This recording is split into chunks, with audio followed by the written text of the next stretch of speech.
নমস্কার, মায়ের রান্নাঘর থেকে সবাইকে স্বাগতম। আজকে আমি এই আতপ চাল দিয়ে 500 আতপ চাল আছে, আতপ চাল দিয়ে আরশে বানাবো। এই আরশে রেসিপিটা আমার মায়ের কাছ থেকে শেখা, আর বর্ধমান, বাঁকুড়া, পুরুলিয়া জেলার খুব বিখ্যাত রেসিপি। পুজোর আগে বাড়ি বাড়ি হবে, গ্রাম বাংলার বিখ্যাত রেসিপি। আমি ভালো করে ধুয়ে নিয়ে 6 থেকে 7 ঘন্টা ভেজিয়ে রেখে দেবো।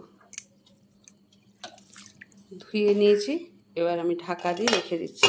6 থেকে 7 ঘন্টা পর আমি ফিরে এলাম। তো চালটা কতটা ভিজেছে দেখুন, গুঁড়ো হয়ে যাচ্ছে। এবার চালটা আমি ছেঁকে রেখে দেবো। ছাঁকনি থেকে তুলে আমি একটা কাপড়ে পেতে দিয়েছিলাম, তো খুব ভালোভাবে শুকনো করতে হবে। দেখুন খুব ভালোভাবে শুকিয়ে গেছে। এবার আমি গুঁড়ো করে নেব। এখানে একটা কন্টেনার নিয়েছি, আমি একটা প্লাস্টিকের চালনি নিয়েছি, অল্প অল্প করে চালবো।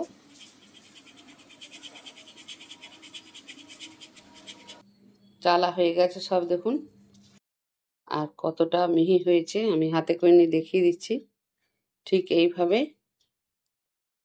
পাউডারের মতো করতে হবে, তবেই আপনার আরশে খুব ভালো হবে। গ্যাস জেলে কড়া বসিয়ে দিয়েছি, তাতে আমি গুড় দিয়ে বসিয়েছি। আর এটা হচ্ছে ভেলি গুড় বা ডালা গুড়। এখানে অল্প জল দিতে হবে। গ্যাস একদম লো ফ্লেমে করে সমানে নাড়তে হবে। গুড় 300 নিয়েছি, 500 আতপ চালে 300 হলেই যথেষ্ট, ভালোভাবে মাপটা হবে। 2 থেকে 3 মিনিট ফুটিয়েছি, তবে গুড়ের পাক হতে খুব বেশি সময় লাগে না। আমি একবার চেক করে দেখাচ্ছি যে হয়েছে কিনা। গুড়টা দেখুন ছড়িয়ে যাচ্ছে, যখনই যেমন ছড়িয়ে যাচ্ছে তখন হয়নি। এই যে এখনো হয়নি, আর একটু হবে। একটু এলাচের গুঁড়ো দিয়ে দিচ্ছি, আবার আমি চেক করে দেখে নেব। আর একটু হবে। এই আঁশের গুড়টা পাকটা সমানে নাড়তে হবে, আর কাছেই দাঁড়িয়ে থাকতে হবে, নাহলে পাকটা এদিক ওদিক হলে আঁশে শক্ত বা নরম হইবে। আমি আবার চেক করে দেখে নিচ্ছি। এবার হয়ে গেছে দেখুন, এই যে আর ছড়িয়ে যাচ্ছে না। এবার আমি চালের গুঁড়োটা ঢেলে দিই, হাফ হাফ করে ঢালবো আমি। এই আরশাটা আমার মায়ের কাছ থেকে শেখা। মা পৃথিবীতে নেই, কিন্তু ভীষণ মনে পড়ছে মাকে, আর মনটা ভীষণ খারাপ লাগছে। কত সুন্দর আরশে করতো, মানে কি বলবো, গ্রামের লোকরা পর্যন্ত মাকে দিয়ে আরশে করাতো। এই পাকটা করার জন্য মাকে ডাকতো। যাই হোক, আমার পাকটা হয়ে এসছে। এই যখনই দেখবেন উল্টে উল্টে যাচ্ছে, তখনই জানবেন পাকটা হয়ে গেছে। এবার ঠান্ডা হলে একটু টেনে নেবে। গ্যাসটা নিমিয়ে দিলাম, একটা কলা পাতা নিয়েছি, আর এখানে তেল ছড়িয়ে দিলাম। গরম গরমই পাকাতে হবে, তাহলে শেপটা খুব ভালো আসে। আমি বাঁ হাতেও তেল নিয়েছি, এভাবে দেখুন তেল নিলে খুব ভালোভাবে উঠবে।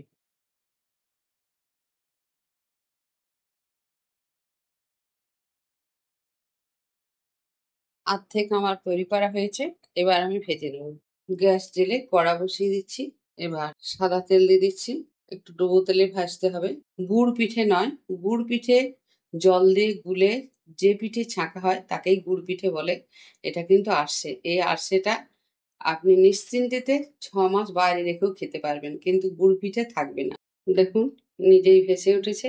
গ্যাসটা একদম লো ফ্লেমে রেখে ভাজবেন, কারণ ভেতরটা তাহলে কাঁচা থেকে যাবে আর উপরটা পুড়ে যাবে। কি সুন্দর নিজেই উঠে যাচ্ছে, আর ফুলেও যাচ্ছে খুব সুন্দর। বর্ধমান, বাঁকুড়া, পুরুলিয়া মানেই আরশে পিঠে, গুড়ের লাড্ডু।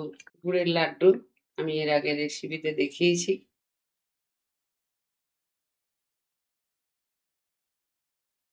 এবার বাকি যেগুলো আছে আমি এবার ভেজে নিচ্ছি।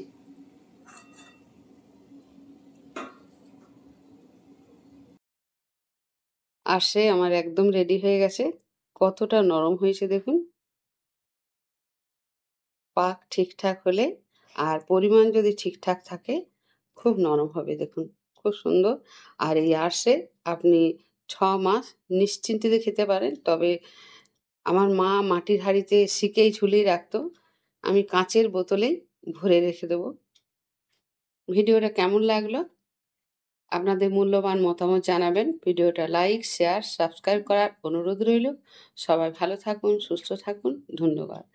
আবার একটা কথা বলি, নতুন কোনো বন্ধু হলে ভিডিওটা সাবস্ক্রাইব করার অনুরোধ রইল।